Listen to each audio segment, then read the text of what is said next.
এই যে রসুন, আদা, পেঁয়াজ, এই যে পাইকারি বস্তা হিসেবে পাইকারি এগুলো পাওয়া যায়। রসুন কত করে চলে এখন? মোড়াটা 100 টিয়া, ছোটোটা 80 টিয়া, আর আদাটা 70 টিয়া পাইকারি। আদাটা 70 টিয়া। আর পেঁয়াজটা দেশি দেশি ছোটো পেঁয়াজটা কত?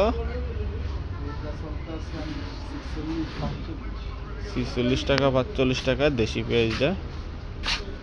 এই যে ছোট দেশি পেঁয়াজটা ভালোটা দেখতেছেন। আদা, এগুলো সব আদা, রসুন, পেঁয়াজ এখান থেকে বস্তা হিসেবে নিতে পারবেন। আমি নাম্বার দিয়ে দিব, আপনারা যোগাযোগ করে নাম্বারে যোগাযোগ করে নিতে পারবেন। ওকে, আসসালামু আলাইকুম।